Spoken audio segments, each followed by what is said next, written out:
22 1/6 plus 7 1/6 minus 3 1/6. ഇവിടെ 3 Mishra ഭിന്നങ്ങളാണ്, 3 mixed fractions ആണ്. ആദ്യത്തെ രണ്ടും കൂടി കൂട്ടിയിട്ട് ആ തുകയിൽ നിന്ന് ഇത് കുറയ്ക്കണം. ആദ്യത്തെ രണ്ടും കൂടി കൂട്ടുക, ആ ഉത്തരത്തിൽ നിന്ന് ഇത് കുറയ്ക്കണം.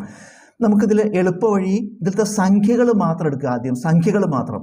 ഇതിൽ ഒരു സംഖ്യയുണ്ട്, ഒരു ഭിന്നസംഖ്യയുണ്ട്. ഇവിടെ ഒരു സംഖ്യയുണ്ട്, ഒരു ഭിന്നസംഖ്യയുണ്ട്. ഒരു സംഖ്യയുണ്ട്, ഒരു നമ്പറുണ്ട്, ഒരു ഫ്രാക്ഷൻ ഉണ്ട്. ഇതിലത്തെ നമ്പേഴ്സ് മാത്രം എടുക്കുക. അപ്പോൾ ഇവിടെ എത്ര 22, ഇവിടെ എത്ര +7, ഇവിടെ എത്ര -3. ഇതിലത്തെ എല്ലാത്തെയും സംഖ്യകൾ മാത്രം എടുത്തു. ഇനി ഫ്രാക്ഷൻസ് എഴുതുക, ഭിന്നസംഖ്യകൾ. ഇതെന്താ +1/6. അപ്പോൾ +1/6. ഇതും +1/6 ആണ്, +1/6. പിന്നെ -1/6 ആണ്. നമുക്ക് ഈ സംഖ്യകൾ മാത്രം നോക്കുക.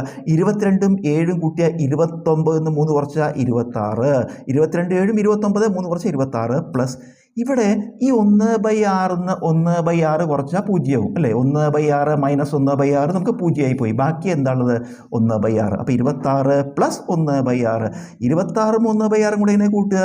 26ഉം 1/6 കൂട്ടിയാൽ 26 1/6 അല്ലേ. 1 + 1/2 1/2 പറയണ പോലെ 26 + 1/6 26 1/6 ആണ് ഉത്തരം.